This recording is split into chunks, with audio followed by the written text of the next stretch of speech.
তিন ভাই বোনের মধ্যে সতী ছিল সবার বড়। মাঝে ভাই নন্দী আর সবচেয়ে ছোট বোন। সতীর বয়স যখন 15 তখনই সতীর বাবা মারা গেল।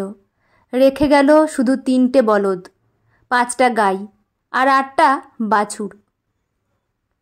সেই থেকে সংসারের ভার এসে পড়ল সতী আর ভাই নন্দীর কাঁধে। নন্দীর বয়স তখন 12।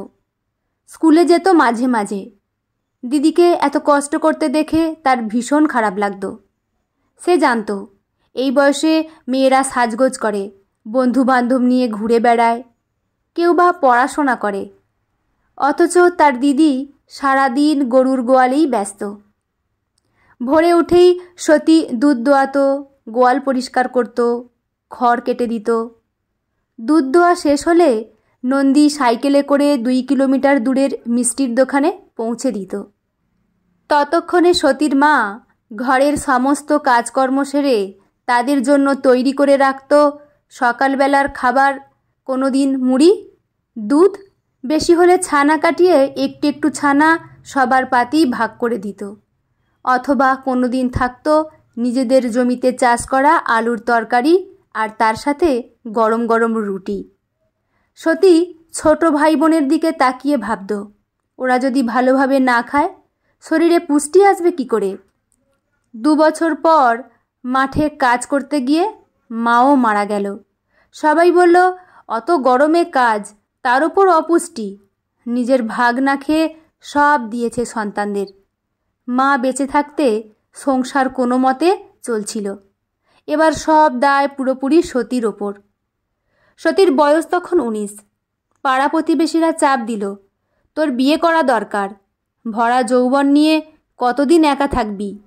কত কুপ্রস্তাব, কত খারাপ নজর, কিন্তু সতী নিজেকে লোহার মতো শক্ত করে তুলল। বলদের সংখ্যা তখন দ্বিগুণ। ভাই বোন মিলে কাজ সামলাচ্ছিল। ছোট বোনটিও বড় হয়ে উঠছে। দুধ, ছানা, ঘি বিক্রি শুরু করলো সতী। ধীরে ধীরে সতী ঘি নামটা ছড়িয়ে পড়ল। তবু নিজের ঘরের ভাড়ার কখনো খালি করতো না। আগে ভাই বোনদের জন্য আলাদা করে সরিয়ে রাখত।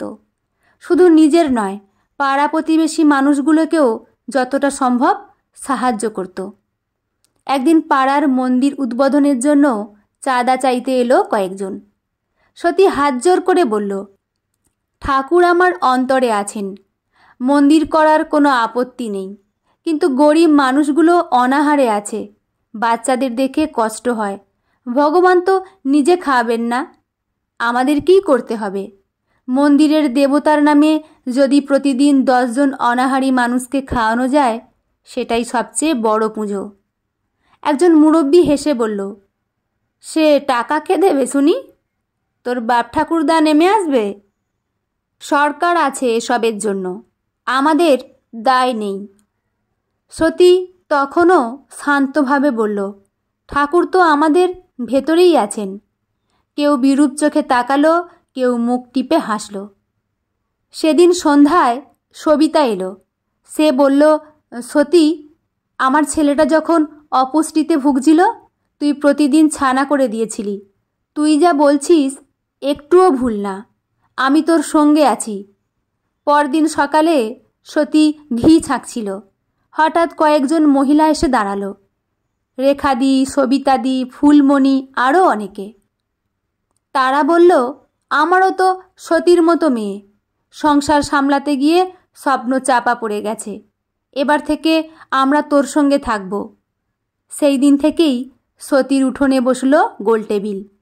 গ্রামের মেয়েরা, বিধবা নারী, এমনকি সদ্য বড় হওয়া কিশোরীরাও আসতে লাগলো। সতী তাদের শিখিয়েছিল, নিজের হাতে কিছু করলে সেটাই পবিত্র কাজ। আর আমাদের প্রতিদিনের লড়াইটা কিন্তু 2 মুঠো ভাতের জন্য।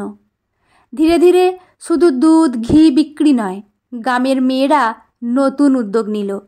সতীর উঠোনে এবার শুরু হলো আচার, বড়ি, পাঁপড় বানানোর কাজ। কারো বাড়িতে থাকতো কাঁচা আম, কেউ আনতো কলাই ডাল, কেউ বা চাল।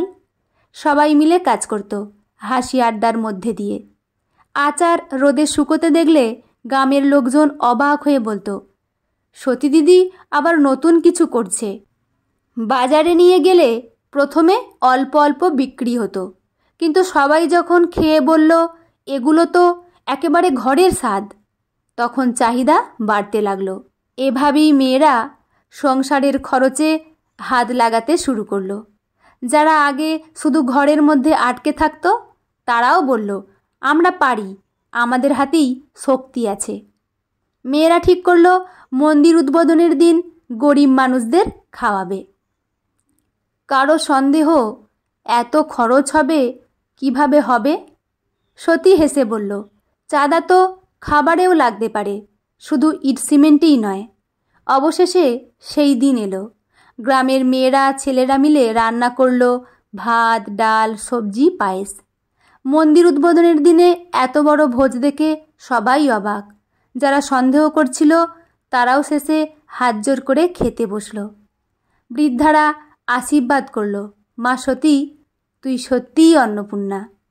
সেদিন থেকে সতীর উঠোন শুধু আড্ডার নয়, কাজ শেখার জায়গা হলো। মেয়েরা শিখল নানা রকম হাতের কাজ। পুরুষেরাও উৎসাহ পেল নতুনভাবে ভাবতে। সতী সবসময় বলতো আমাদের হাতের কাজ থাকলে পেটে ভাত আসবেই। খবর ছড়িয়ে পড়ল পাশের গ্রামেও। সেখান থেকেও মহিলারা এসে যোগ দিল। নন্দী এবার পড়াশোনা শেষ করেছে। সে বলল, দিদি তোকে শুধু এই গ্রামে আটকে রাখা যাবে না, আশেপাশের গ্রামগুলোতেও ছড়িয়ে দিতে হবে। সতীর চোখ জ্বলে উঠল। সে বলল, আমাদের মতো অনেক গ্রাম আছে যেখানে মা বোনেরা সুযোগ পাচ্ছে না। আমরা যদি পাশে দাঁড়াই তবে কেউ অনাহারে মরবে না। এভাবেই সতী শুধু নিজের সংসার নয়, পুরো গ্রামকেই বদলে দিল। ভগবানকে সে খুঁজে পেল মানুষের মুখের হাসিতে, ভরপেট ভাতে। মানুষের সবচেয়ে বড় শক্তি তার নিজের হাত।